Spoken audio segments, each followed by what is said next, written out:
Welcome to the only place where real, raw, and vulnerable conversations happen with IFBB Bikini Pros to give you an inside look at their struggles, strategies, mindset, passions, and all of life beyond the stage. This podcast is made to inspire, motivate, and remind competitors and the average gym goer that even the most extreme lifestyles and elite athletes have their ups and downs. Thank you so much for tuning in today. I'm your host, Celeste Rains-Turk, and now it's time for the Confessions of a Bikini Pro podcast.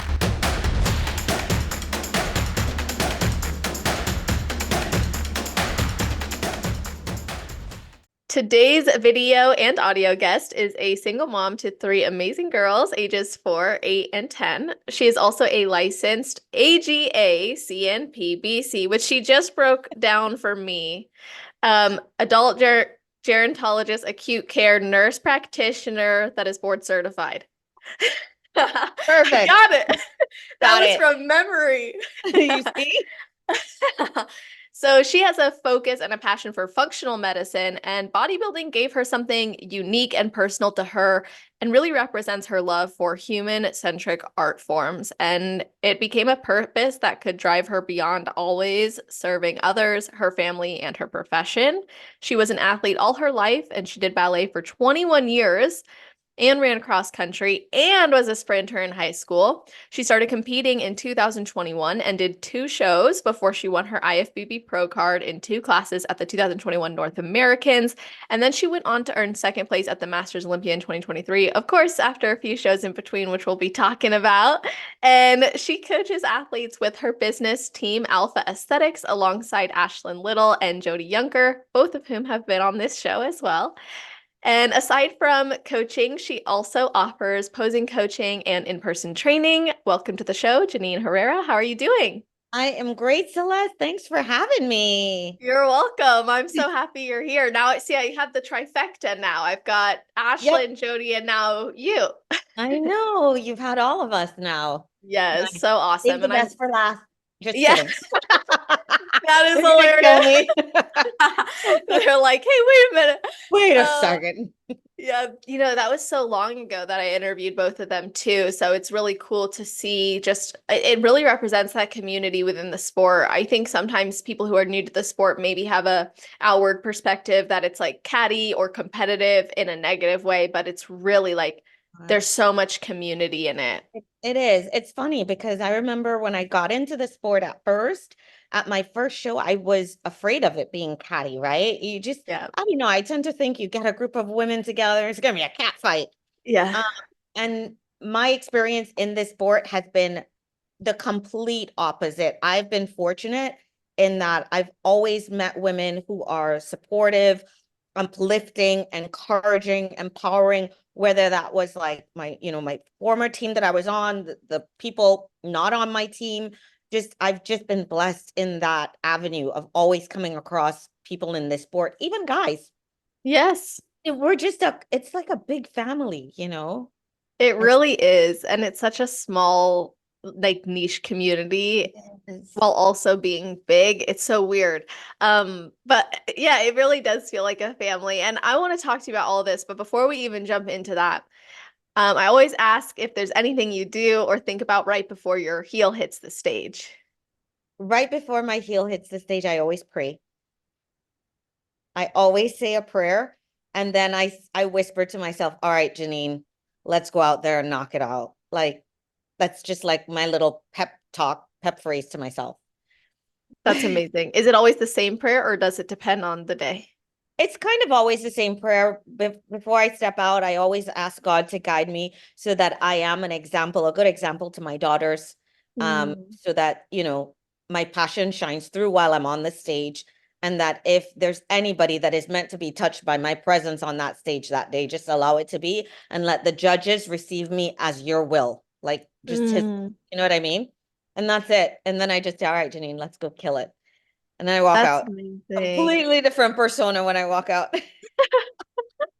Yeah, I get that. Sometimes like on stage, you have to embody a different energy in order to really demonstrate your hard work. Backstage, I'm a goofball. On stage, I am this put together, well poised person. And I'm just like, if they only saw me backstage 2 seconds before. That two is so seconds awesome. before. I absolutely love that. I think it's special that you're able to enjoy yourself backstage, but also get on stage and kind of put on that other persona. Do you ever feel like you get to showcase your goofy side or like bring that personality? You know what? It gets captured if like Gilco is doing video backstage or somebody's snapping pictures backstage. I always try to like, like do the like, Yeah. but sometimes I've been caught, mid like shimmy or some goofy thing that I'm doing, and I'm like, yeah, that's totally me. That's my Aw, personality. that's so But that's the only awesome. time it really gets caught. And well, of course, I have girls who come up to me and they're like, "Oh my God, I've been wanting to meet you. You are hilarious." And I'm like, I don't know why people think I'm this like serious all the time person. Like, I am such a goofball. That is so awesome. I think that's amazing. It's great when That you and I'm shorter than everybody thinks. I feel like so many competitors are though, because on stage, someone can look so tall and Yeah. then you meet them and you're like, you are 5 feet. I know. No, it's so funny. I had always wanted to meet Jessica Wilson, right? Yes, I she's get to tiny. Romania and we're in the gym and I walk into the gym and I see her and I'm like, Jess, fit that Jess? And she goes, "You are so short." That is That was awesome. like the first thing that came out of her mouth. And I'm like, "You are too." She goes, "I know I'm short, but I didn't think you were short." Yeah, Jess is small. She's a She's little shorty. small. So it was funny because we're like about the same height, you know? Oh. And it was it was hilarious. I was like, "Why did you think I'm tall?" She's like, "You just look tall on stage." I'm like camera. I know. Well, I kind of wish that there would be a section for each athlete that showcases, especially in the pro division, because obviously when you're competing as an amateur and you're split up in height classes, you Right. have an idea of their range of height. But I wish for pros they'd be like, this person is this height. And like if there was a catalog of all the athletes in the IFBB Pro League, I actually think that would be really cool. That would be cool. That's a cool idea. That's a Yeah. really cool idea. I like Thanks. that. Now that I've said it on the podcast, someone else can take Someone it. else is about to capitalize on it. Have fun with that one, guys. You'll be buying it next. There you go. See, I They'll said give you a discount. Don't worry. that's it. Yeah, I just think that would be great because to be able to reference that as an athlete too is nice to see Yeah. that. And then when you meet people in person, there's some athletes who are so tall as Yeah. well.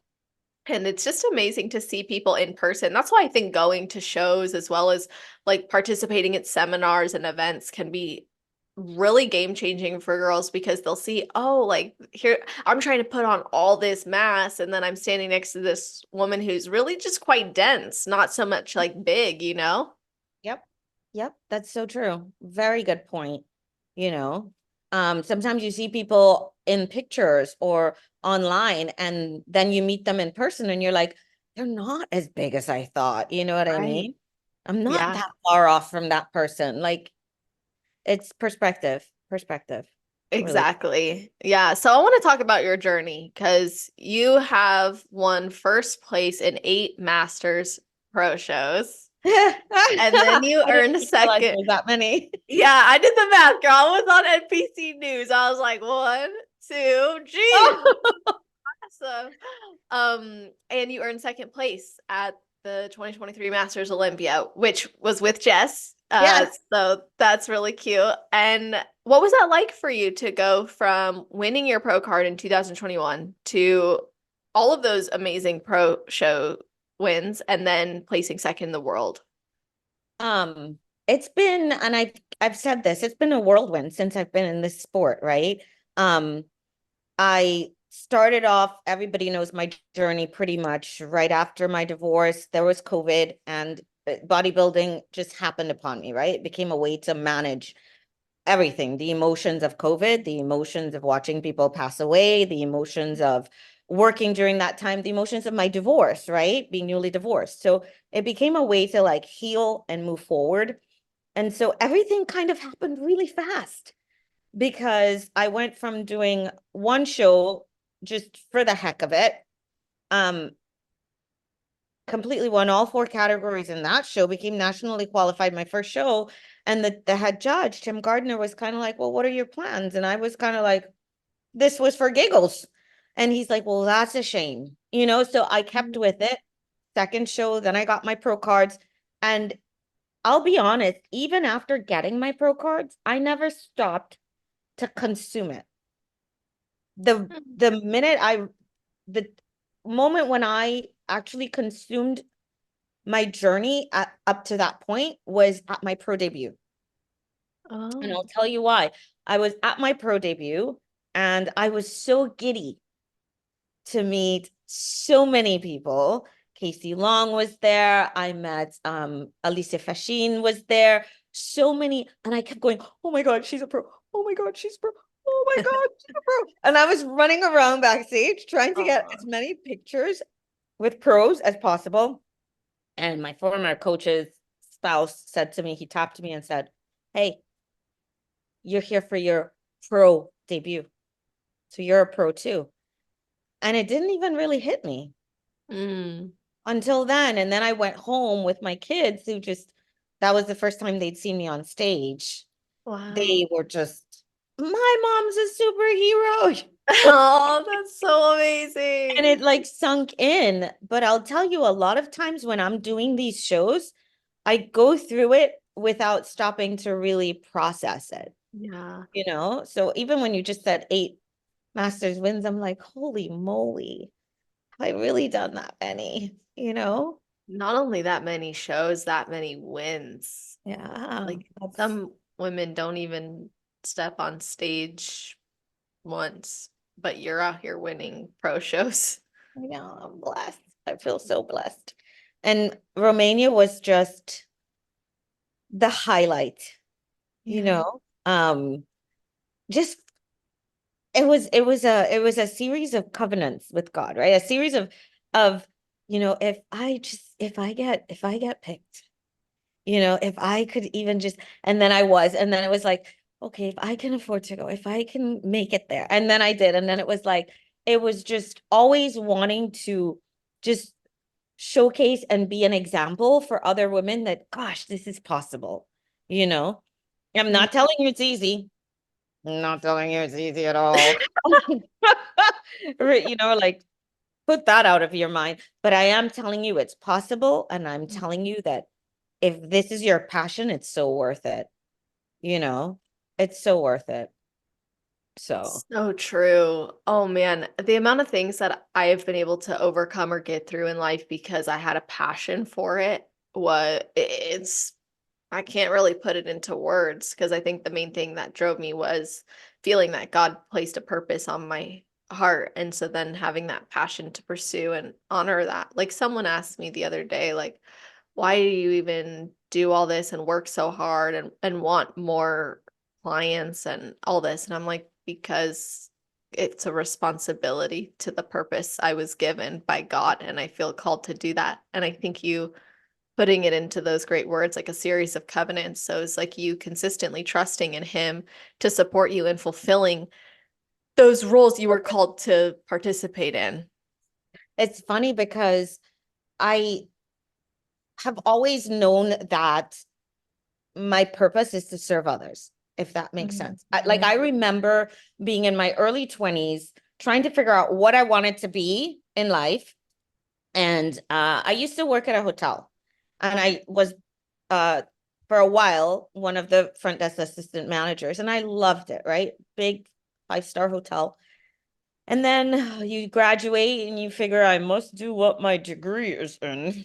Mm-hmm. I moved into private wealth management, business, trading, and I was making quite a lot of money at that age, but I was so miserable. I Mm. was so miserable.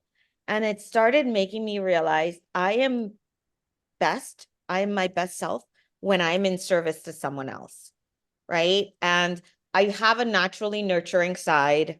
I enjoy taking care of people. I enjoy helping people heal, being there, being and holding space for people. So of course, going into healthcare was quite easy for me. I can say that I breezed through school, right? Yeah. Because I just loved it. And once I got into bodybuilding, once I met the community of women, and I'm naturally a loving person. Like I Mhm. tell people, get ready for hugs. I'm a hugger. Meet me. I am a hugger. Just I fell into this community that was just home. We Mhm. uplift each other, we enlighten each other. I don't care if you're not on my team, if you are on my team. I don't care if we're stepping on stage next to each other. I'm usually that girl backstage, like, let's go kill it, guys. This is our moment. Like leave it all out there. You did the work, forget the nerves. Let's all go kill it. Mhm. Um, that's just me. And it really every day that I wake up, I thank God that I'm living in my purpose. I feel like I'm living in my purpose. I Mhm. get to help people with their health. I get to help women feel empowered and encouraged, and supported. I love it. I love it. And so then it doesn't feel like work, right? Exactly. It really doesn't feel like That's work the when you thing. It love it. doesn't feel like work. Yeah. And you said too, like school was a breeze for you because you enjoyed it and you were excited about it. And that's something that I've found personally too. Like I perform really well when it's the things that I'm excited about and passionate about. And I can perform great outside of that too, but I don't usually choose to perform in those areas. I just want to perform in what I really enjoy. And throughout your own season, you actually had made it your mission to go all in with competing. And that's a really cool story you mentioned earlier too about Tim Gardner saying that's a shame. And you were like, okay, I'm going to commit to this. And you did. And your dreams came true while you were balancing a master's degree and becoming a coach, as well as taking care of your kids. So, what did you do to manage your time? Because, yes, it's easy, you're passionate about it, that makes it enjoyable. But there's also that element of this is a lot to juggle and I need to manage this, I'm sure. So, how did you navigate the snags in your day-to-day schedules? Because I'm sure they came up too, especially with kids and just, yeah, time management altogether. So it's a lot of time management. I tell people that all the time, right? People are like, how do you find the time to work out? I do it when my kids are at school. So I block out my time in my schedule. So it's funny because somebody might say, "Oh, can we do that?" Nope, that time's already taken. I don't need to say what it's taken for, but I know it's Right. taken for me, right? So it's a series of like time management and honestly having people that I can count on, which is actually what made my relationship with my two partners, Jodie and Ashlyn, so extremely close, right? We all have friends, and some you can count on more than others. I can count on these two girls sometimes more than I can count on family, Mm-hmm. right? So it's when those snags come up of having somebody to call up and say, "Oh my gosh, X and Y and Z happen," and Jody's like, "No worries, I got the girls. Go take care of what Wow. you need to. They'll be at my apartment." Like it's just having that ability to have somebody else hold space for you, which is so important. And it doesn't have to be a tribe. Would love if it was a tribe. um just having the two of them um be able to be there for me and pick up the slack if something happens, right? Mhm. There are times, of course, detour off the road, maybe neither of them is available, then I gotta go get things done myself, whether I have to leave work early or I have to leave what I'm doing, but you adjust. There's times that my workout's been cut short because, oh, your youngest is at school and she's throwing up. Okay, you know what I mean? Mhm. But you adjust. When I get home and I get in my apartment, I have kettlebells, I have dumbbells. So it's on me to still get in the workout that I need to get in, you know? And with regards to studying, when I was studying, what I would do is it's a strict bedtime of 8 o'clock. Well, except for my youngest, but it's a strict bedtime of 8 o'clock. And they know that after 8, they're in bed, hopefully falling asleep, although my two oldest chatter to each other all the time. And I'm gonna go study, right? I'm at the kitchen table studying until 11, 12 o'clock at night. Were there parts of my life that suffered? Sure. I didn't have much of a social life. I Right. I didn't have, a partner. I wasn't dating. Yeah. But those are the sacrifices I was willing to make. You know what I mean? Now I'm done with school, and then there's a little bit more free space and time. You know what I mean? So I don't stress over things. Like, I'm not that person that, oh, I have to go out, I have to do this, I have to. It'll come when it's supposed to, you know. So That's very insightful, just that point right there, being able to detach and know that it's taken care of or it will be, but also having the discipline to do what you say you're going to do when you say you're going to do it. Like, I am going to study from 8 p.m. to 11 p.m. and then I'm up in the morning getting them. on her feet, Mom, Yeah. I'll go with you. Oh, I can't. I'll go Oh, right now. so You know, sweet. those are Yeah. the hardest. That's the That hardest part. I bet, like, having them want to spend that extra quality time with you and having to say no during school, that must have been tough. And then I did certain things from the onset of this. I always said I did not want to do this if it was going to take away from their life, right? Hmm. Or hinder them in any way. So they're into basketball and they're into gymnastics and they're into all these different things. So I only did shows on weekends when I did not have them. I deviated from that once for Tampa Pro last year, and I will never do it again. Oh, okay.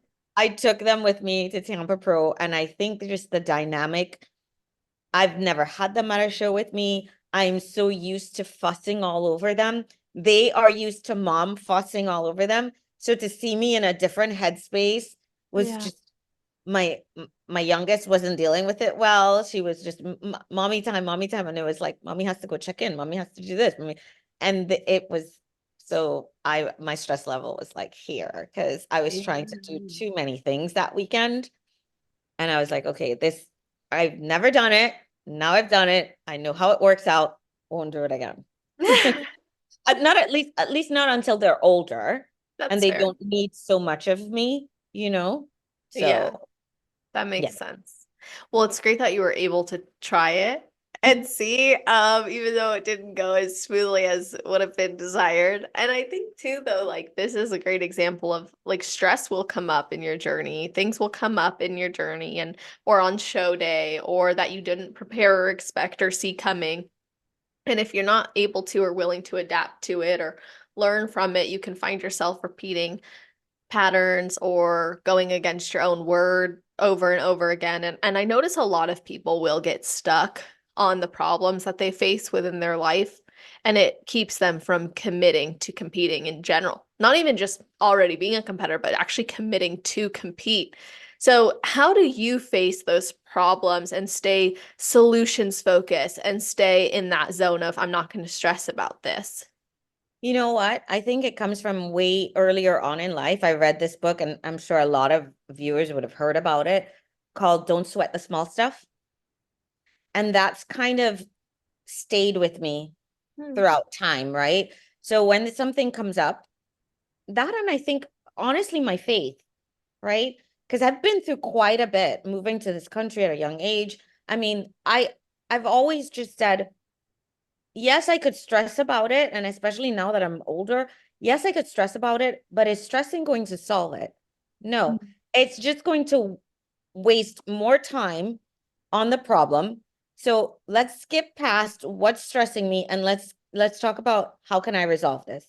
How can I work with it? How can I just go with the flow? You know what I mean? Yes, there are times that you want to get bogged down with stress, but I'm very good at grounding. So there are days when I might wake up, and I've even said it sometimes. I'm like, I feel like something's going to happen today. Something's off with me today. Mm. And I will try my best. And I'm that crazy person that if I can't make it to the beach to put my foot in the sand, I am that person taking off my socks somewhere random to get my foot in the grass and just kind of ground myself, ground my energy. And a lot of times I will time things, meaning if there's something that's stressing me and I've noticed my mind keeps going back to it, going back to it, going back to it, I'll say, all right, Janine, enough is enough. You either give this to God and let it go, or you decide this is the one time that you can overrule God and you're going to solve it Good and hold luck. on to it. And that usually just kind of wakes me up, right? Yeah.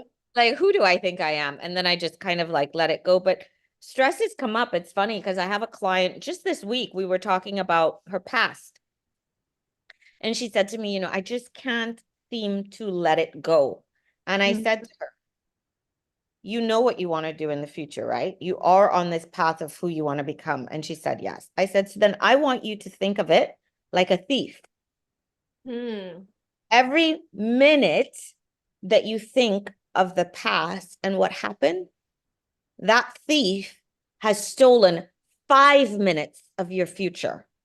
Mm. And for every 5 minutes that you think of your past, that thief has now stolen 10 minutes of your future. How much are you going to continue to let that thief steal? Because eventually you're shortening your own future. And that kind of hit her. And she's like, yeah. So Mm. came up with a process, journal, get it out, Yeah. right? Journal and get it out. And after you've journaled and get it out, you don't get to think about that continuously. You've already gotten it out. So now let's move forward towards the plan of the future. Yes. I Kind of how like I that. do things. And I It's have a like you lot of journals. personify it into something that now is outside, because a lot of times we get stuck in that because we're taking it and we're putting it in ourselves.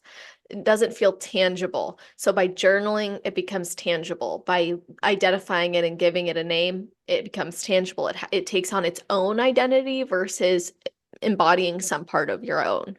Yep. Yeah. Journaling is it's so cathartic. Yeah. Such a good way to sort through yourself, to get in touch with your emotions, to express things and get it out.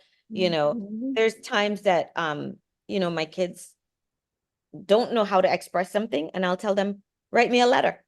Yeah. Write mommy a letter, right? Because they know how they feel, but sometimes it's easier for some people to sit and write it out, you know? Definitely. That was actually a big thing in a lot of the children that I would counsel through the counseling center I was working at. It was like they communicated often with their parents through writing, especially when they felt that they couldn't vocalize those concerns. And over time, it ended up leading them to be better able to have those conversations because that processing time in between is also longer. They've written it, they've given it to you, they don't know necessarily when you're going to process it and maybe write back or talk to them Right. about it or whatever their letter is requesting. And there's that extra time. So I think it is a great practice also for like learning to self-regulate in some ways because Yeah. you having to like, okay, and it's not I'm going to take care of it myself and be the parent. It's I'm self-regulating in that I'm coping with it, I'm writing about it, I'm seeking help. Actually, I'm glad I just said the word seeking help because I needed to ask you this and I like totally forgot earlier when you were talking about something, and that was calling upon people to support you in your journey. And I was like, Mhm. I need to ask her how she got comfortable with that because I think there's so many moms who do not feel comfortable asking for help. And not even just moms, women in general, men also, men definitely, Oh, actually, I men would say. definitely. Men, they're like, what's help? It's just I'm on it on my own. So how did you get to a place, or how do you recommend somebody get to a place where they're not just able to ask for help, but they're able to receive it as well?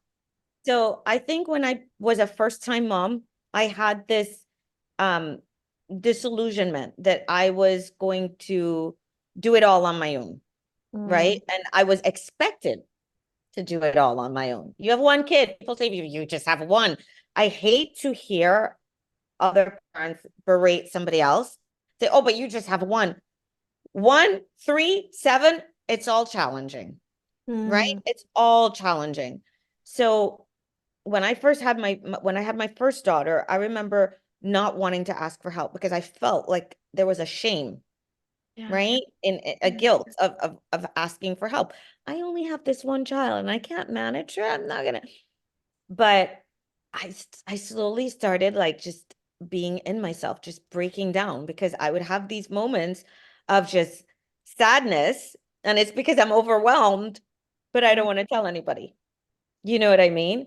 And it was throughout that, and I think with my ex-husband at that time, going through that and just speaking up one day and saying, I know I don't work and I am at home and I should not complain, but there are days that I'm tired, Mm-hmm. you know? Yeah. And it took a while for him to grasp that, right? It took a while. It took me leaving him home with the baby. To realize how exhausting it is. Sitting at the grocery store doing nothing, sitting in the parking lot, missing her. Yeah, of But course. but knowing that I needed to stay out of the house so that he would understand, right? What it took, what it entailed to be with a baby hours upon hours. And then eventually, by the time my second daughter came, it was just a matter of telling my mom, hey, if you can come visit for a little bit, because, I need help. And I think also being a nurse helped, because when you are a nurse and well, an ICU nurse at least, you are working with those people, your colleagues, helping save lives. And these people are literally teeter-tottering on the brink of life. Mm. You don't have time to have a God complex. You don't have time to have an ego. When your patient starts crashing, you need to hit that code button and all hands are on deck. You can't be afraid to ask for help, right? So I Mhm. really think being also in that career field and having to do that day in, day out also kind of aided me being able to now be like, hey, I can't manage this on my own, or I don't know this. You know what I mean? One of the things that I love, especially about Ashlyn, she's my coach, but she's also my best friend, and she's always open to questions. And we have a really great dialogue, because I'll tell her, I noticed XYZ, but I wouldn't have done that. And she'll say, well, there's many different ways. You could do XYZ, you can do ABC. This is why I would have chosen this. And then she'll say, well, why did you chose that? And I'll, you know what I mean? We Yeah. have that. It's not just best friends send each other memes and laugh off at nothing. We do that too, by the way. Yes. But, I have these two partners in my life now who are best friends, that we have great dialogue and we talk about a diaspora of things, right? We can talk about so many things. So being in that profession really helped me step out of me, me, me, me, me. When you work in ICU, there's no I in team. Yes, there's an M and an E. I know that. But there's no I in team. You got to get with everybody to save that patient. So that translated over into life, just like bodybuilding translated over into my career, right? Yes. Wow. Well, that's really powerful. I like how you drew upon your career experiences to relate that to how you've been able to see that some things you can't necessarily get away from and get through on your own. And that's actually a really beautiful thing. And you shared earlier that you've really had to learn to, over the years, lean onto your faith, Yes. because that testing you've said in a post before is really an opportunity for growth. So can you share some of the things you've had to face or overcome or even change in your life to reach new levels? Um, I mean, I'm still doing that, right? I think like I'm still growing past things. Um, I'm still learning about myself. I think one of the things that I did a lot, um, right after my divorce in working out, was just being very introspective. Mm. Who do I want to be? How do I want to show up? Right? Continuously asking myself that question and living up to the answer that I would provide. Always being introspective and being humble enough to know that I don't know everything. And I am not perfect. Yeah. I always tell people perfection is an illusion, right? So Yeah. one of the ways that I keep myself grounded is I ask a lot of questions to myself. Is this serving the greater purpose? Now, I have a personality where I'm all in or nothing. Mm. Now I'm trying to change that. Because like I Mm. said, I don't slow down and enjoy things, right? If Right. if we are doing something, I need to know what's the end goal, Mm-hmm. whether I engage in it or not, right? So a lot of times it's like people are like, just do it for the heck of it. No, no, it's a waste of time. You know, I am at that point now, I can say this year where I am looking to enjoy things. I'm enjoying my off season. I'm not just so focused throughout my entire off season of getting back on stage, which is what my off season used to be. Mm-hmm. I'm enjoying life. I'm enjoying friendships and going out and meeting people. You know what I mean? Yes. So it's just continuous self-regulation. Remember you brought that word Mhm. up? Yeah. It's continuous self-regulation. It's exhausting at times, I'm not gonna lie. Yeah, it is. Yeah. But it has kind of kept me in check. And I've noticed, part of bodybuilding was wanting to build a better physique. And I've also put Mhm. alongside that wanting to just be the best version of me. And so it's like, could I skip out on asking myself the questions? Yeah, I could, you know. Every now and then you want to take the petty route of something, Yeah. anything. And Yeah. you just like, it's not worth it. No, it's not. Gosh, I feel like there's so many things that we're told, like, handle it this way to get this result. Do it like this, and this will happen.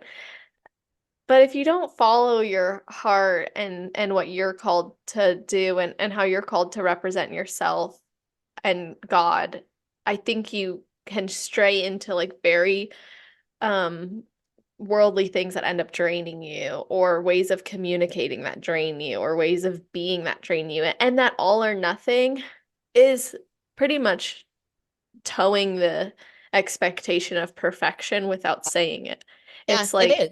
yeah. And so, and perfection, I think, as you said, it's an illusion. And I think because it's an illusion, it's the easiest form of self-sabotage.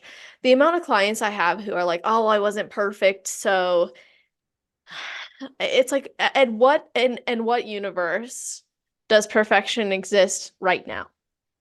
And it doesn't.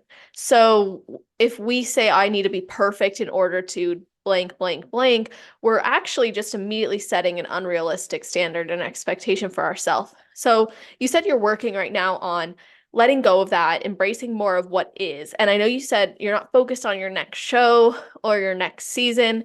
It's just here I am right now. And I want to be present in this season and not focus on the next. So, how has that transformed your day-to-day life as opposed to prep mode? Day to day, I'm still working out. I'm still eating clean. But there's no stress, right? So Mhm. before it was, you know, this meal, this time, this time, this time, this time. If things get pushed back a little bit, it's okay. Deal with it. Do I wake up sometimes and I stress because I get on Instagram and this person's prepping and that person's prepping and and I'm like, I want to get Right. back on stage too. But then Right. I realized, slow down, Janine. Mm-hmm. You did like 8 or 9 shows last year. Relax. Relax. Enjoy what's around you right now. You know what I mean? It's not that it's not challenging. It is still challenging to step Mm-hmm. back and enjoy life. And people are like, how is it challenging to enjoy life? It is. When you're This. a very regimented person, Mm-hmm. it's hard to step back and say, let me see how this is gonna go. There's hives all over me just thinking that. Yeah. But I know that I need to force myself, just like they say you need to become uncomfortable. You need to be comfortable being uncomfortable Mm-hmm. when you're going through prep. It's almost the reverse for me. Now that I'm outside of prep and I'm in off season, I need to become comfortable being uncomfortable, Yep. that I might miss a workout here and there. It's okay to stay out late and go out with friends. You know Mm-hmm. what I mean? I still try and kill myself and wake up the next day and go, but Mm-hmm. it's letting go. It's letting go and realizing not everything has to be as regimented, you know?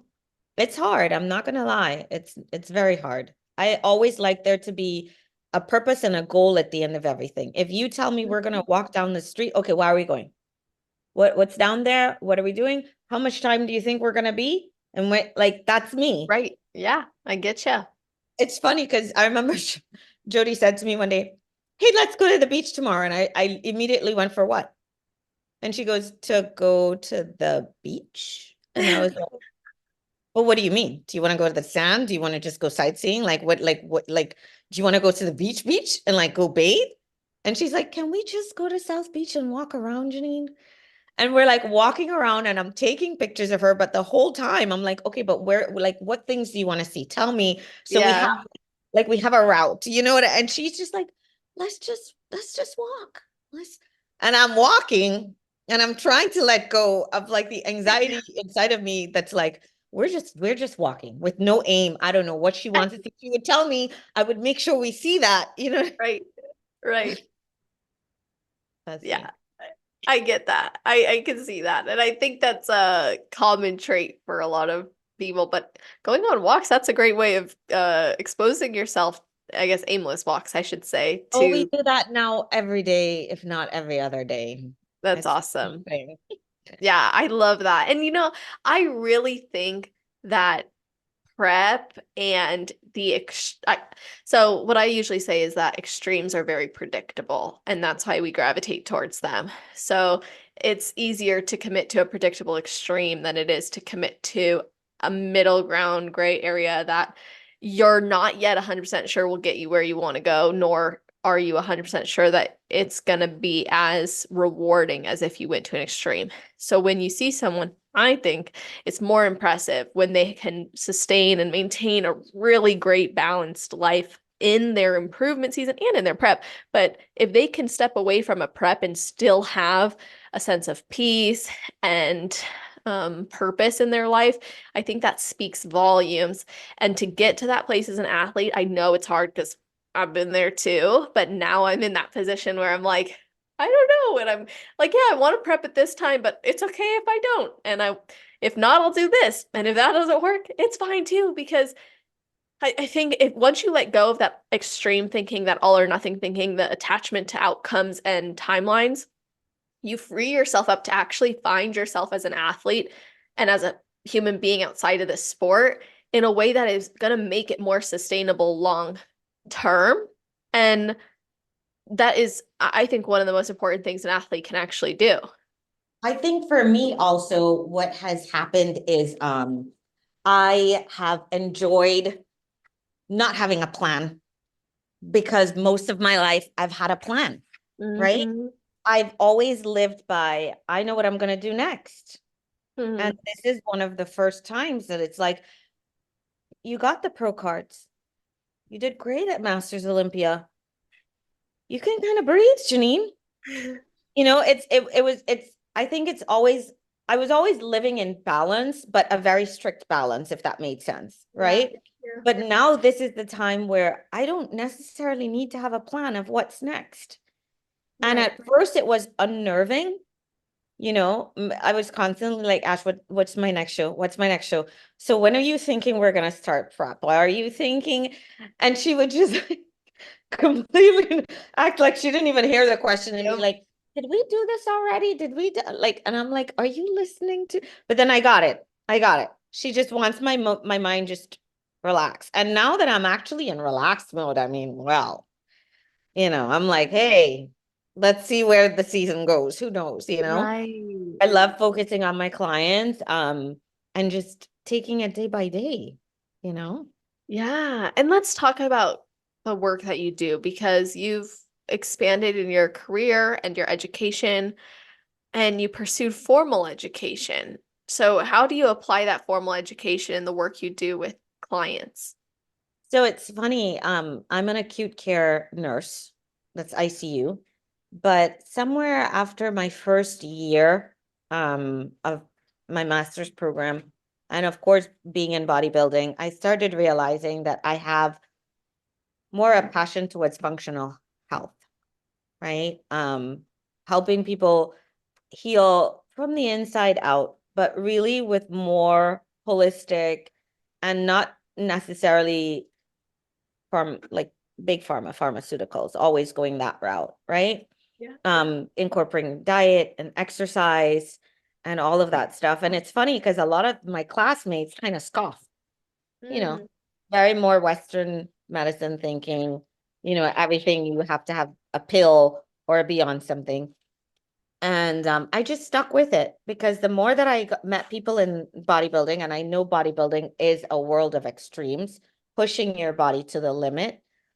But I think there's within reason, right? There's a way to do this sport and not have it destroy your liver, not have it destroy your kidneys, not have it wreak havoc on your gut. And that became my driving force of like, okay, how can I be in this sport and help other people do this sport healthy, in a healthy way? And I know a lot of people are like, oh, there's nothing healthy about bodybuilding. Listen, there's nothing healthy about drinking alcohol either, but you can do it in moderation or you can be an alcoholic, right? So there's always extremes. So that's where my focus is more towards now, and that's where I'm moving into. Now that we have the team, we do have a third party company, wellness company that we work with, but eventually that's where I'm going to be moving into. Like right now, I've finished my nurse practitioner, and that's the more certificates and courses that I'm gearing myself towards, is like gut health, thyroid dysfunction, that sort of thing.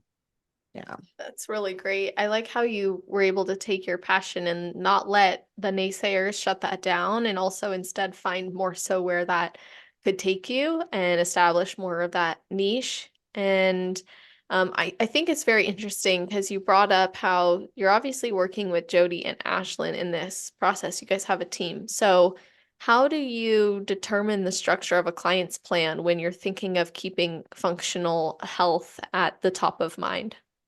So it's funny. One of the reasons I love having a team with them is that we really collaborate on everything, right?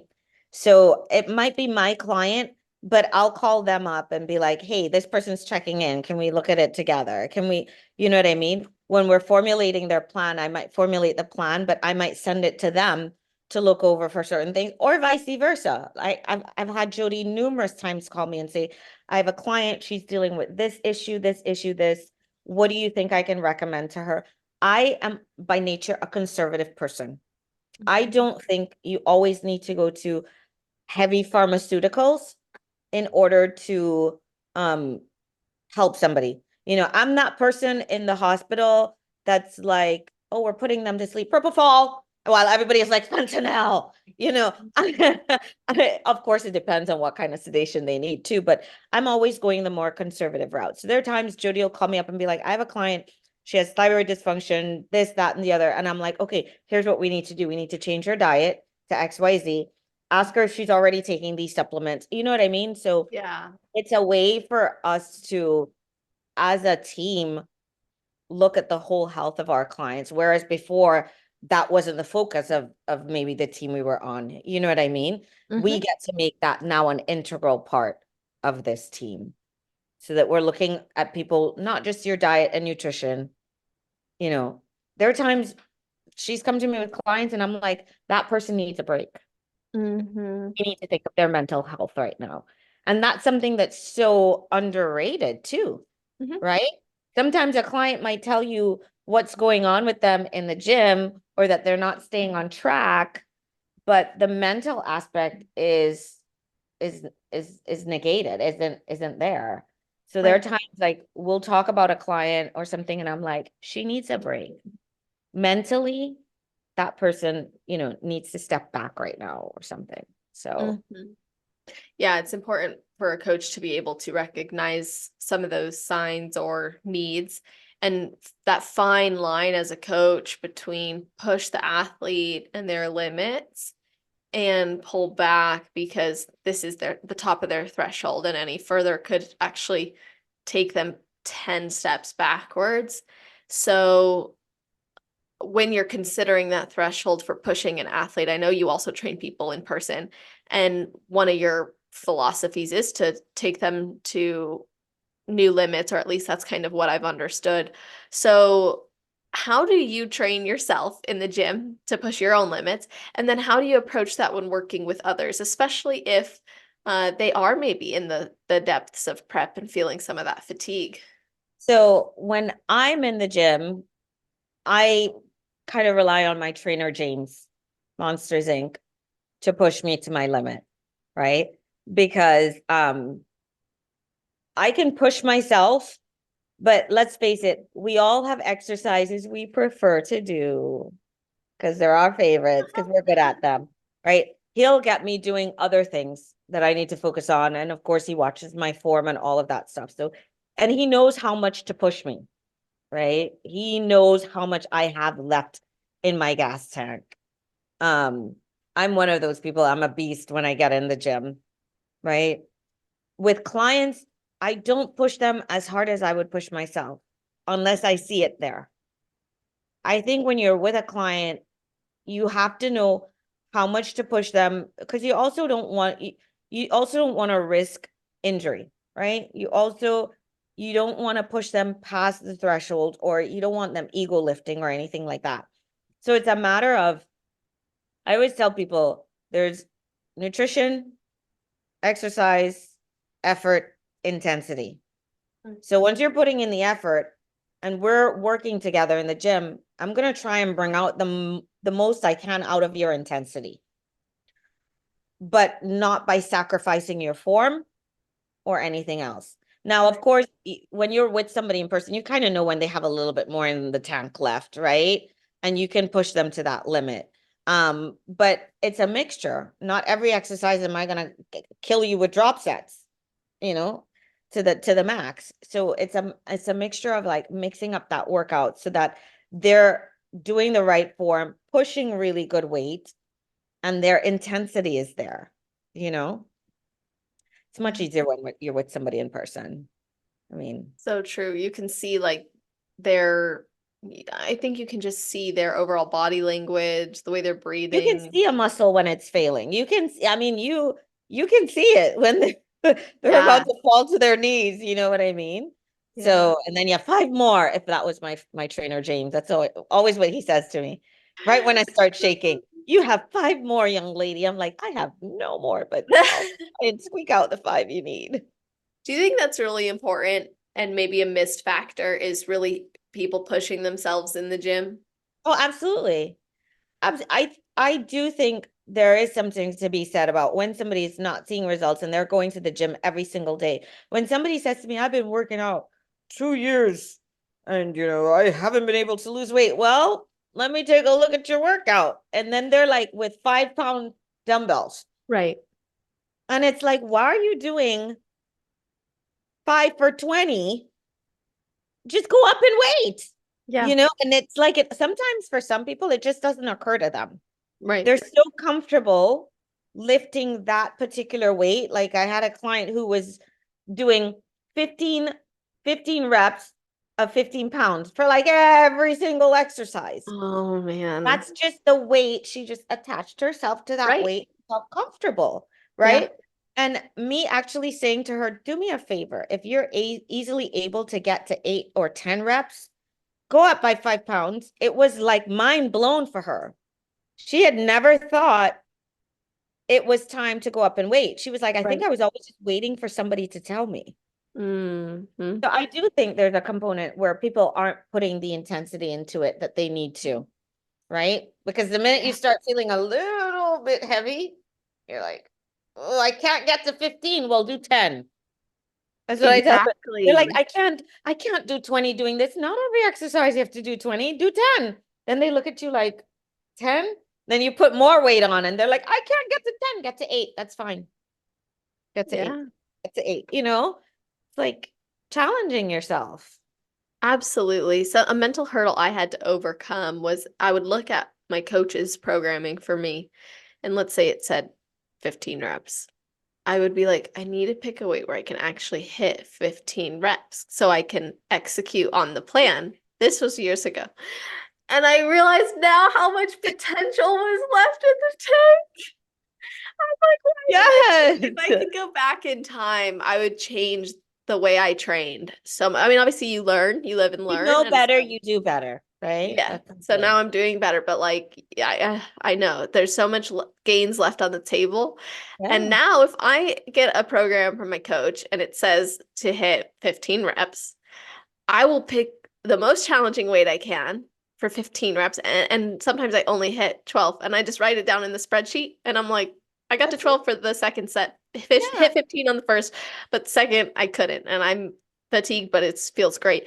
There's never been a time where my coach is like, "Well, I really thought you should go for that 50." It's like, okay, well, if you push, your intensity was there, good, and he'll do form intensity checks and stuff like that. And I think this is where a coaching relationship is very important.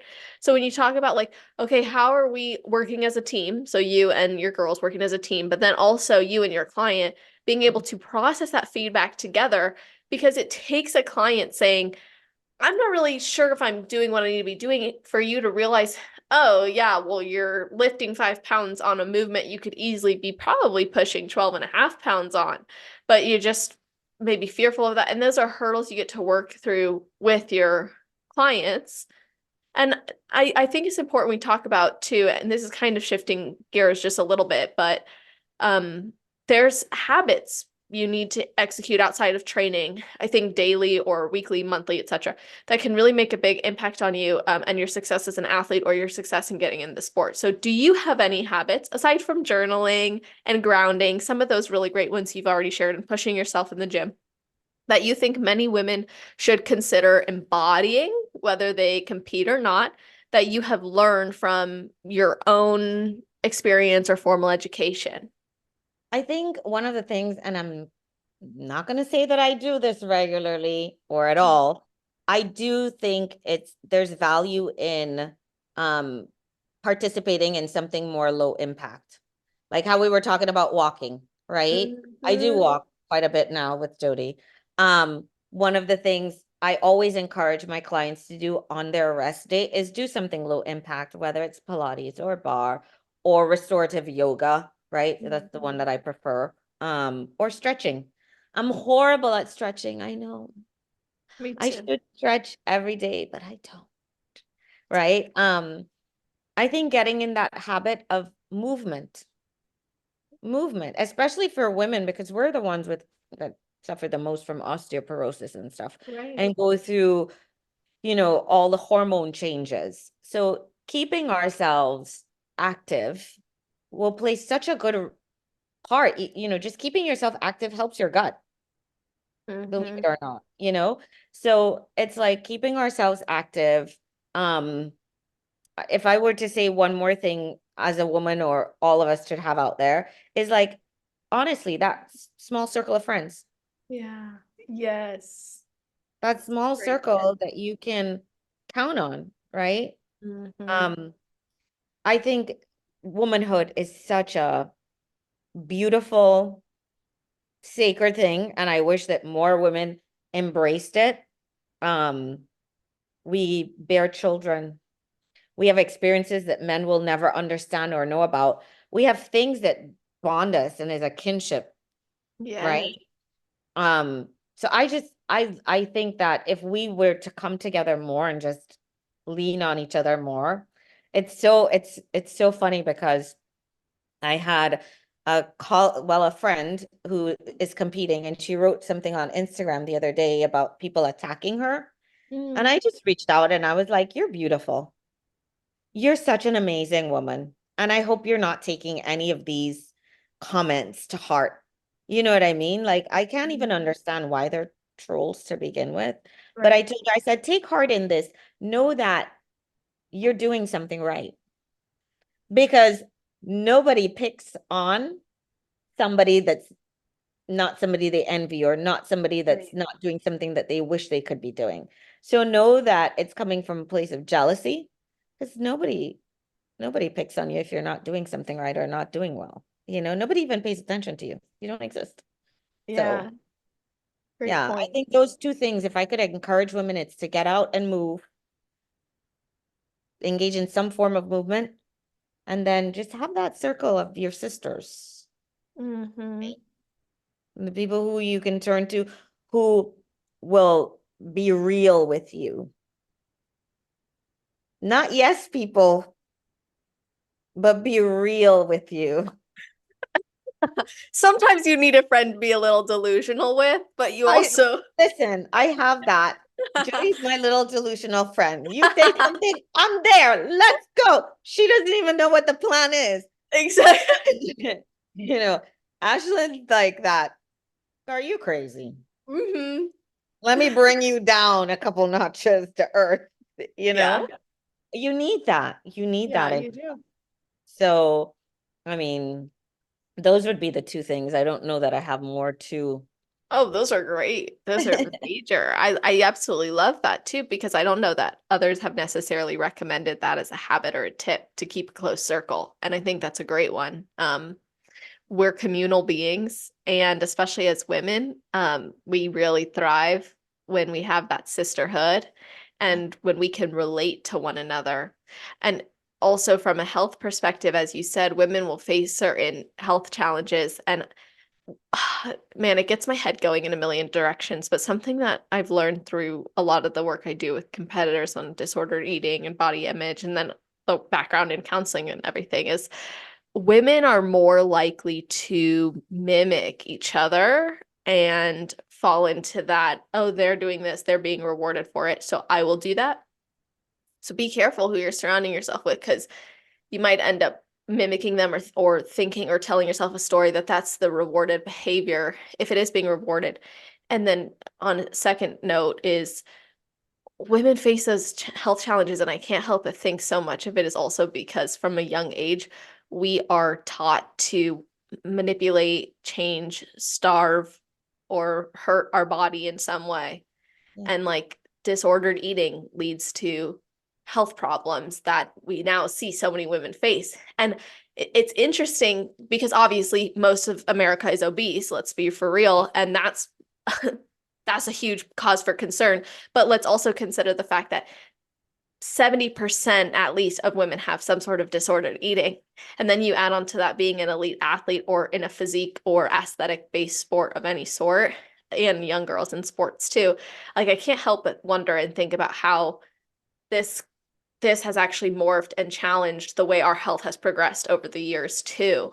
And so speaking on movement and then also community, think it's important as a community we're encouraging healthy behaviors and thoughts, and yes, in Absolutely. conversations about our body and about food and about how we're pursuing these things, and to have those friends that keep it real with you. Like I see you pushing, like her ignoring you, asking, hey, when's the next prep, when's the next prep, and her being able to be like, you got to let it go. That's Yeah. positive. Like that's probably putting you in a better, it's put you, as you identified, in a better mental space for enjoying this season. Yeah. And I think just I wish there was a little bit more transparency, right? Because even in this sport, I feel like there are some women who are very transparent. Yeah. Um, I'll be the first to tell you when I'm in prep, my food is there's really no deviations, right? Right. I had somebody reach out the other day and say to me, "Where's your fruits and where's your veggies?" I'm like, "They're now in off season." But I'll be honest, in on season, yeah, there isn't a lot of fruits and veggies, right? Because I'm so regimented. Um, is that what I want people to follow? No, I do want you to have a balanced meal. I'm just doing what works for me because I know in other ways that I can balance myself, Yeah. right? I hear that. Whether it's by me taking supplements or me taking green powders in my water or what have you. Not the best way to get my fruits and veggies in, but I have done that. So I feel like sometimes though people put this whole veil over us. Like all they see is the perfect physique, the perfect form. And sometimes we're not always honest about what goes into that, you know? Yes. Um, and I'm trying to be more transparent myself. That's why for this off season, typically I don't really show myself other than workouts and stuff. I'm Mhm. showing that, hey, I am going out. Hey, I Yeah. might have sushi or beef. Well, that's always in season or off season. But I'm I'm pretty much a take me or leave me kind of gal. Mhm.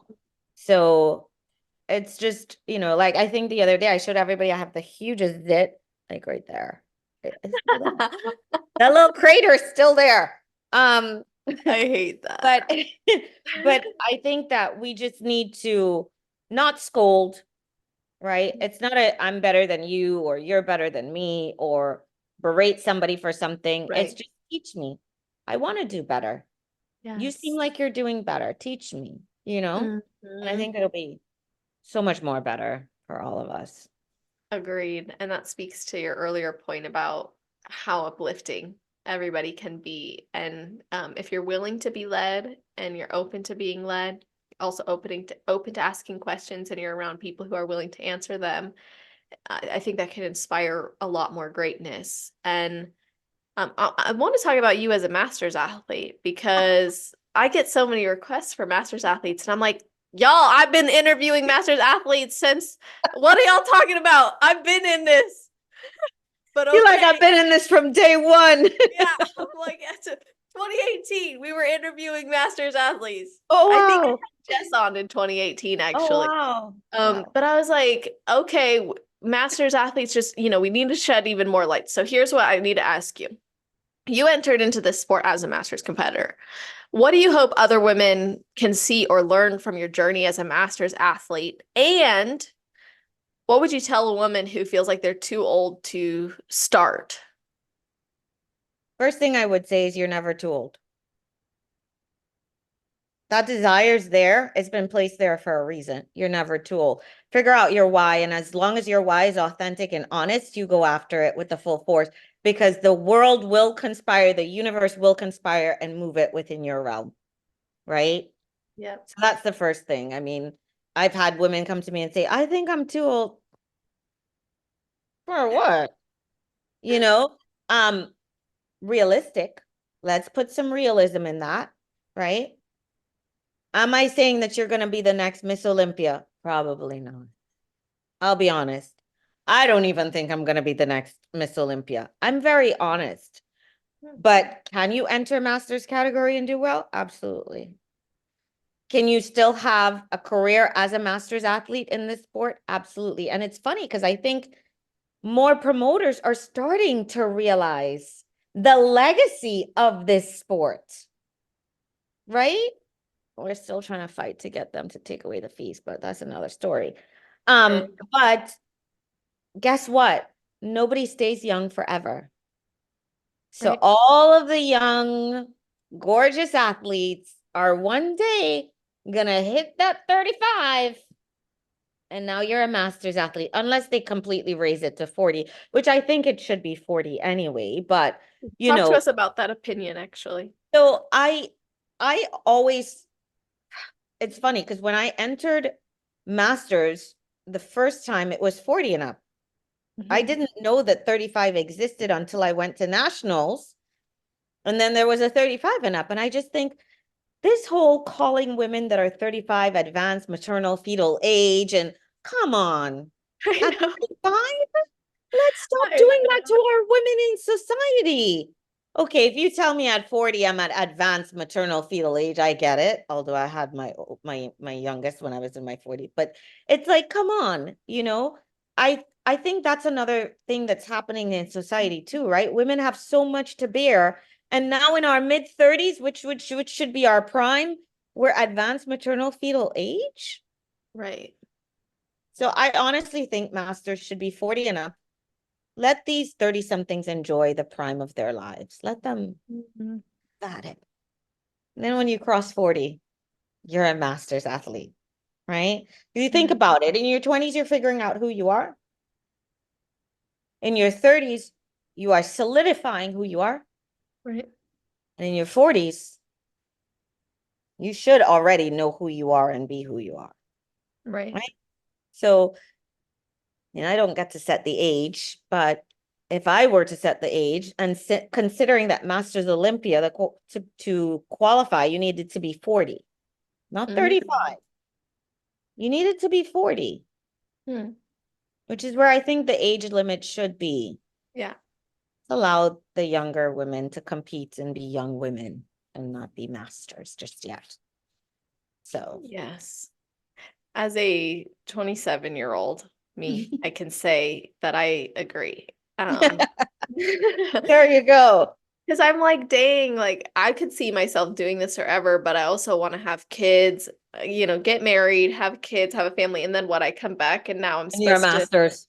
right? And It's that's like, like, yeah. And I see women, there are so many women in the open division who are masters competitors. That should say so much, like if you are entering and you might have like you might actually enter a master's division, like one, you don't even have to, you can stay in open. And two, like also know that other women in open are also qualified from the standpoint of age as yeah, masters as well. of course, they just don't mention it, right? Right. No, exactly. Okay. Controversial. I'm gonna ask you this. Um, we hear a lot of the doubts or cons about competing as a master's athlete. Yes. Which You've is why, highlighted. which Oh, is go why I ahead. think people hide their age, right? Yep. Let's face it. I understand it to a certain point. We live in a world where everything favors youth. Hmm. Let's be honest, Yeah. right? So if you have somebody who's 25 and the person who's 42 and they're close, will that 25-year-old beat out the 42-year-old? Yeah, more than likely. If Hmm. their physiques are comparable. I feel like it has happened many times, right? It's just the nature of the beast, though. This is a very biased sport. And we all are in search of that holy grail that's going to keep us young, aren't we? Yeah. So it's a double-edged sword because everybody wants to stay looking young and everybody wants to be young forever, but time doesn't discriminate against anyone. It comes for us all. So you're gonna age at Yeah. some point. But I do feel like some women feel like being in the masters category labels them. I went through that. I Hmm. honestly did when I started competing and I won because remember I won my pro cards as masters. Right. I had that discussion with my former coach saying, I think when I step on stage, sometimes I don't do as well as I should because they see me as just a masters athlete. And I'll credit Sandy Williams for being the person that said to me, nope. She goes, and even if you entered the open and didn't enter the masters, she goes, you don't think we know? We have your bios. We know who you guys are. So we know your ages. You know what I mean? And that made me feel encouraged to enter the open category more. But I do feel like there is still a stigma of why a Yeah. lot of masters athletes don't go ahead and enter the open It's true. or vice versa. If they know that they're on that edge where they look like they're in the open and can continue in the open, they won't go over to competing in masters because they don't want that stigma to follow them. Honest to God, the only people that can change that rhetoric are the judges. Hmm.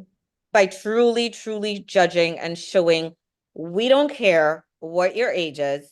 If you're in the open and you look good, you get it. You know what I mean? Right. We can talk about it till the cows come home. It's really not on the competitors, it's really on the judges at this point. And that's true for so many things, even down to upholding criteria and standards. Like, now, granted, if all the athletes bring in a super lean look or a super full look, that will sway who the judges can pick.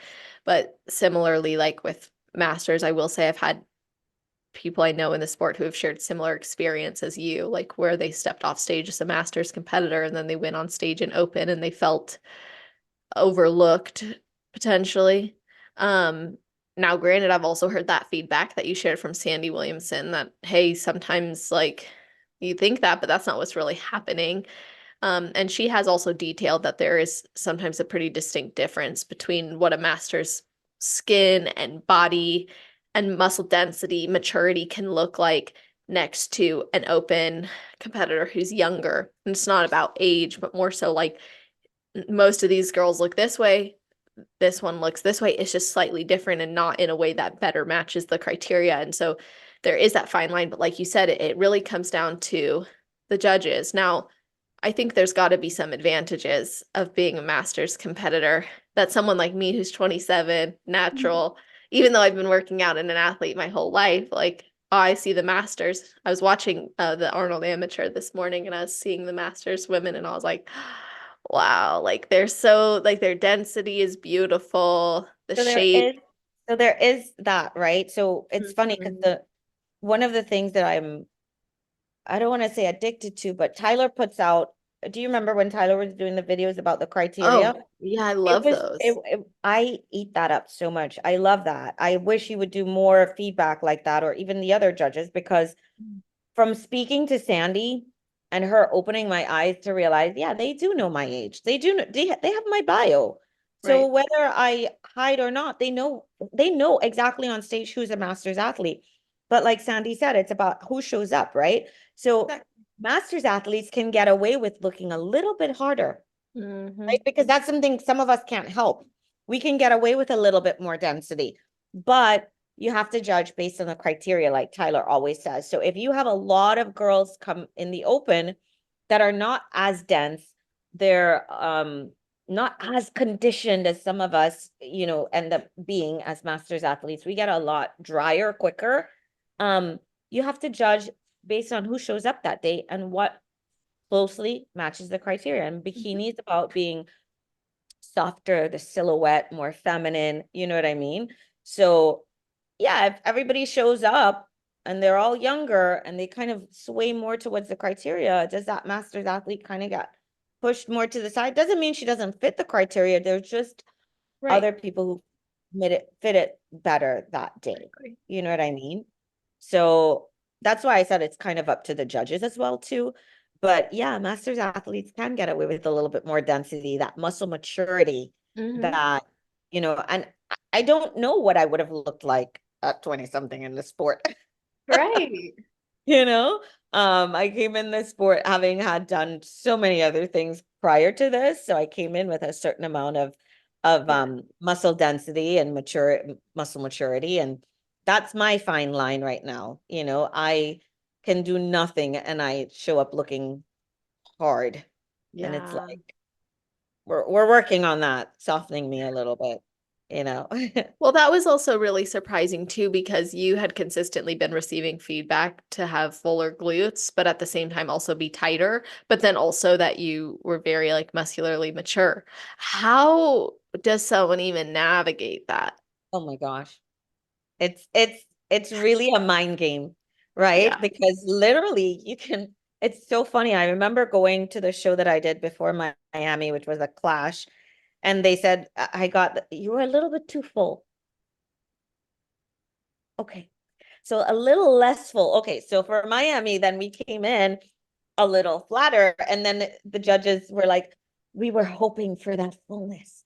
And it was like, oh my God. Dang. So it's really dependent on who you're going to be in front of, Mhm. bringing your best physique, but then trying to balance, okay, I want to come in tight, but not too conditioned, and unfortunately last year, a lot of times that I competed, I had my cycle. So I Yeah. was stepping on stage a little bit, not as conditioned in my core as I normally would be. And that's Mother Nature, right? You can't, well, I mean, I could manipulate that, but that's just not my jam. I wouldn't. Mhm. So you just kind of go with the Literally. flow, and it is what it is. But yeah, it can be very hard to navigate because what one judge thinks you need more of, another might say, no, you're perfect, don't touch it. Yeah, And that's true. where I'm this off season.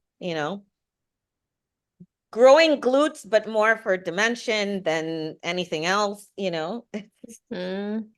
It's been weird. So true. Yeah, like I sometimes will look at my physique and I'm like, everything does need to grow. But because I keep getting feedback that my lower body's too big compared to my upper body, I have to put the energy into the upper just to meet the criteria more. That's where you know how you were saying you had a bit of a shift when Sandy had given you some feedback. I had a shift when I got feedback from Joe like that, where I was like, oh, like they really, really care more about the Yeah. overall balance than they do Yes. the conditioning, the muscle mass, it's the shape, it's the The balance and balance. the shape. If you Yeah. listen to Sandy, it's the balance and the shape. And I know we were all on that, wagon Wednesday train, right? Let's just Hmm. Bikini's one from behind. Bikini's one from behind. But if you really take a look at the judging, Right. the balance, go back and look at Olympia. Exactly. It's not overly developed top or Mm-hmm. overly developed bottom. It's who brought the best balance.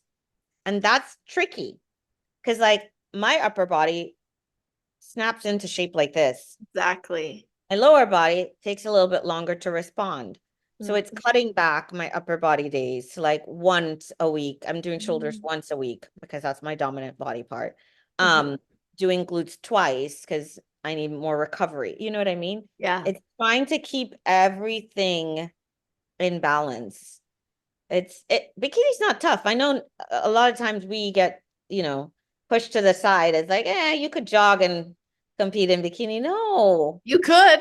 You're not gonna make it very far. we actually do work, to keep and maintain Yes. physique. It's not just to go jogging on the beach every morning and show up on stage. So Right. It's not a swimsuit competition, that's for sure. If you're looking for competition heels, jewelry, and fun competitor extras, then visit shoefairyofficial.com and use code CELESTE for a discount at checkout. yeah. Which actually, today at the gym, this person who I just met recently at the gym, I was wearing my Confessions of a Bikini Pro podcast sweatshirt and they asked Mhm. me about it. And I told them that I have this podcast interviewing IFBB bikini pros. And of course, them being men were like, oh, you'll have to, da da da da, and I'm like, nah, no. And then, today I saw one of them and he goes, oh, how are the swimsuit models going? I said, you mean athletes? And he was like, yes, I know they're great athletes. I'm like, mm-hmm. Like for me, I'm like, I'm gonna just make it so clear you will never It's minimize. It's so funny because when I'm at the gym, and usually I'm at Elevation Gym here in Miami, but you can hear me when I'm working out. If James is training me, if I'm training myself, you don't hear me. And I've had a lot of people come over and then they're like, who may not know me, Right. most people know me already, so they know I'm bikini, but somebody who doesn't know me and they're like, do you compete? And I'm like, yes. Figure? No. Wellness? No. I know you don't do women's physique. I mean, you're not there yet. And I'm like, I'm bikini. And they're like, why are you doing such heavy weight if you're bikini? Because we do actually lift weight. You know what I mean? Exactly. It's Don't get me like, I either started. get that or the other person who might know that I'm bikini, they just finished their set and then they're moving the pin up to like 12. And I'm looking at them like, really, dude? Really? Yeah. It's just this misconception that bikini girls don't need to do a lot of work. And I know that comes from people who've seen Right. certain shows where they think the girls were not really conditioned or you know what Right. I mean? But the reality is that might be a one-off. For the most part, conditioning does matter to a degree, Mhm. and we do come in conditioned. We do lift weights in the gym. Right. Exactly. Yeah, there's this misconception or being written off, although I think hopefully that's evolving and changing a lot. I mean, from back in 2013, it's changed so much. 2015, it's changed. It's just continued to evolve. And I think we can't, I mean, obviously, we both are recognizing bikini is the smallest division of all the Yeah. divisions. We're not saying it's not, but also like that takes work. Like when you look at the standard, it is a high standard. So we have to represent, I think, and make it very clear and stand up for that division too, because it is a hardworking division. And I think at least we've gotten better at not having to hear people always say, "Oh, her makeup's nice" or "her suit color is perfect." It's like she's training hard. And also, let's go back to that point you made too. It's not just a competition that's won from the back. This was like something that was said over and over again. I would say probably from like 2016 to like 2021. It was constantly like, oh, if you have nice glutes, you're gonna win.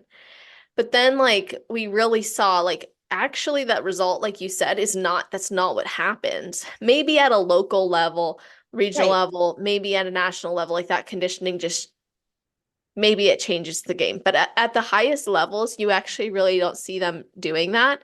And I think, you mentioned it's quite difficult to uphold or maybe work towards the feedback that you've gotten because it is that fine line between the density and the conditioning and the fullness.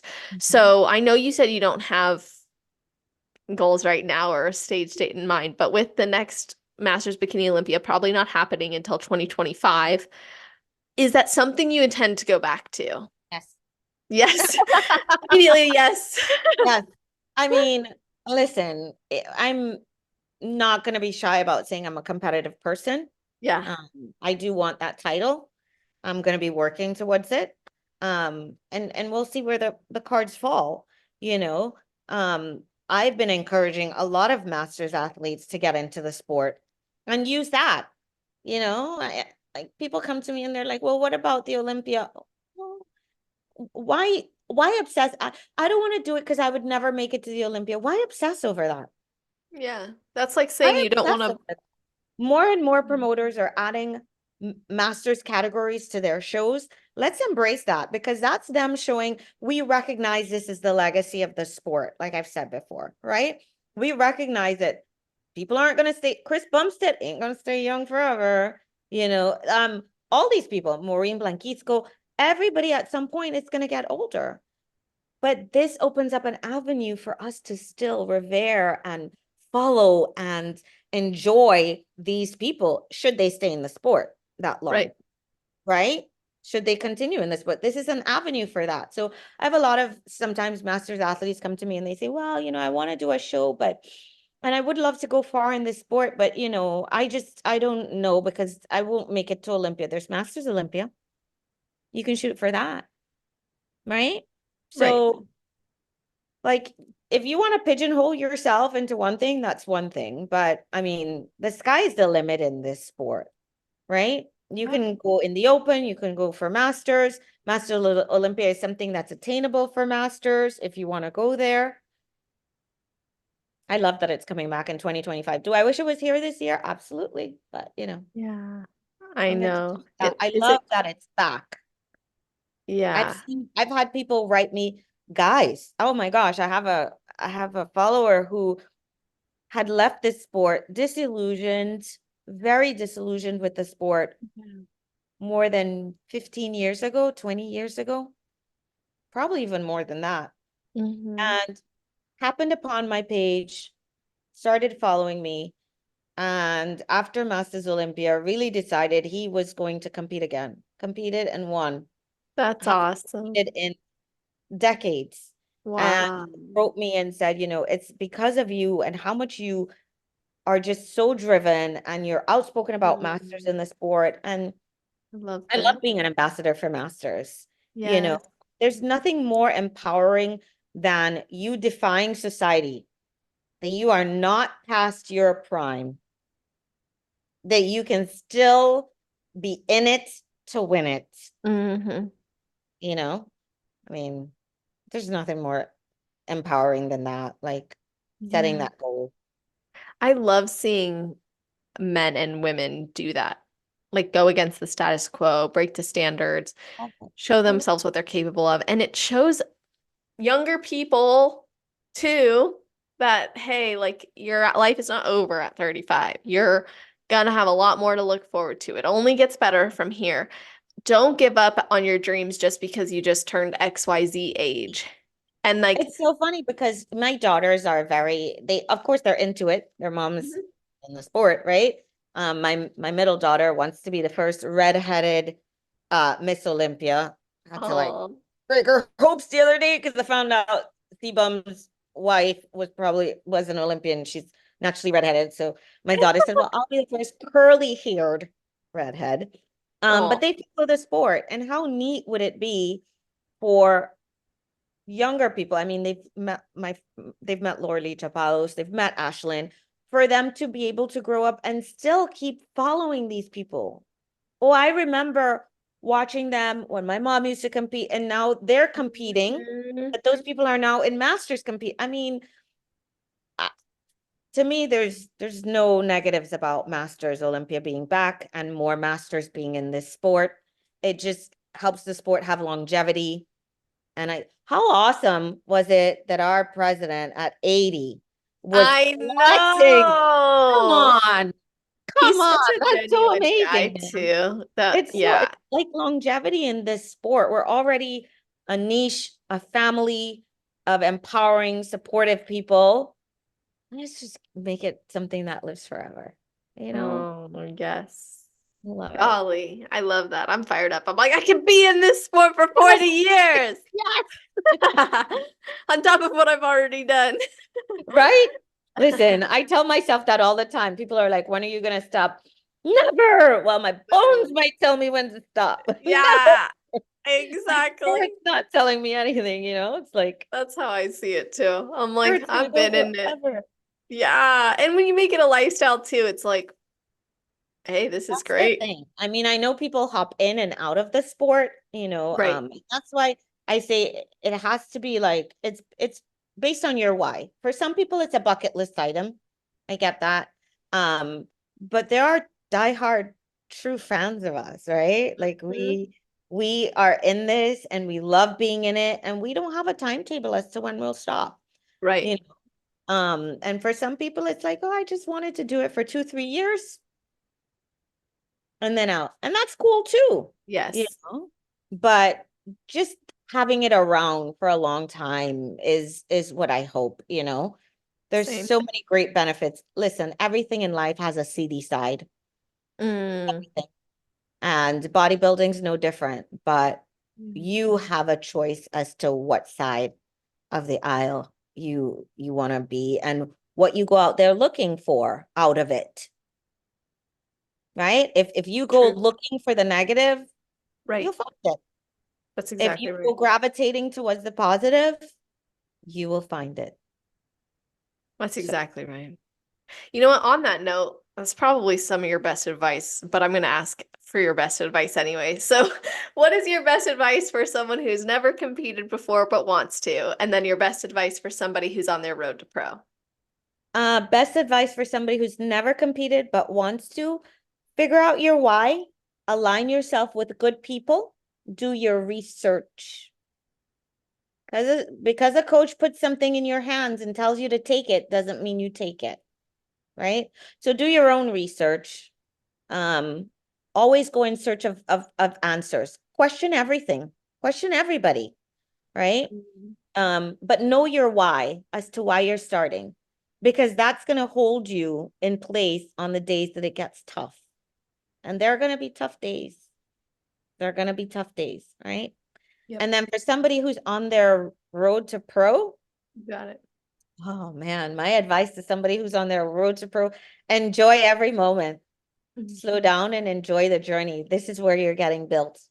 And when you Mm, get that pro card on that stage, close your eyes and savor it. That's something I wish I had done. Close your eyes and savor it. This is where you're being built. This is where your character comes out. This is where who you are is being made and tested. Not just being made, but you're continually being tested. How bad do you want this? And then when you get it, what's your next step? mm, Yeah. Just savor the moment. I think too many people are in search of that pro card and they're not realizing that the journey is where the champion's made. The journey is where you're being tested over and over and the grit comes out. mhm. How do you handle that grit? Do you become a negative person? Are you nice to prep around? Are you not? Can you see the good side of things? Can you see the positive side of things? When you're under pressure and searching for that pro card, are you tearing people around you down because you want it more than them? You think you Mm, deserve it? Or are you still able to lift others up, help them too, knowing that hey, that might be who gets the pro card on the day and not you? right. You know what I That's right. mean? I think so much of who people are comes out in this journey. So much. For the better or the worse. Yeah, just stay authentic. Stay authentic. What's for you will never pass you by. Understand that. Yes. Sometimes what you think is for you is not for you, also. Exactly. What's for you is not going to pass you by. It's not going to Mm, pass you by. I promise you. God has a plan for you. It might not work out how you think, but trust, unless you think you could create a world in like 7 days or something, trust that the plan that he has set aside for you is greater and better than the plan that you have conceived for yourself. Yes. That was such great advice. And I'm telling you right now, like my life changed a lot in the last like month, let alone a few months. And last month, I was like, God, I'm giving this to you. I'm going to stop trying to change it, control it, be so close to it. I keep getting burned type of things. I know I can't. So here, you take it. And man, as soon as I did that, it was like he was like, finally, and like so much goodness just began overflowing again in my life. And not that it wasn't there before, there was still goodness, but I was holding on so tight to my plan that once I was like, that's not why I'm here anymore. And you put me in this position for a reason. So I know you'll provide for me. And he did, and he does every time. And I'm like, oh, why do I keep trying to hold on when you're It's so good? human nature, especially I think when you're in this sport, we get to manipulate so many things around us, Yes, right? We get to exactly. control, we get to have control that it then becomes sometimes hard for you to relinquish that to something unseen, unheard, you know what I mean? Mm-hmm. So it's funny that you said that. Yesterday, I needed to come across a quote on somebody's page, and I did, which was sometimes you need to thank him for being in the difficult places in which you are. Because sometimes we're so worried when we're in that difficult place. Well, why am I here? Or why am I? Well, just take me out of here. Just take me out of here. Rather than turning around and being like, you know what? Thank you for putting me in this difficult place because my strength needed to be tested right now. My patience Exactly. needed to be tested right now. I needed to be in the muck to realize that I needed to rise up out of it. Right? Sometimes Mm. you just got to say thank you, even for the negative, which is hard. I ain't So gonna. hard. But then you make a habit of it and it becomes a little Yeah. easier. I'm Yeah. starting to realize like he didn't make my life hard, but he made the hard parts of my life better. And that frees me from a lot of the angst that I get over it. And I like how you said, like, instead of praying to be removed from it, like thank him for putting you there and see like what is the purpose. So and have him reveal it. What that's that saying, smooth seas never made a skilled sailor. Ooh, yeah. So I try to remind myself when adversity comes, it's because I'm about to grow. Doesn't Mm-hmm. mean it's always palatable. Doesn't mean it's always fun. But I try to remember I'm going through this rough patch Mm. because I need to grow. That's it. That's it. Yeah, that acceptance of it. Yeah.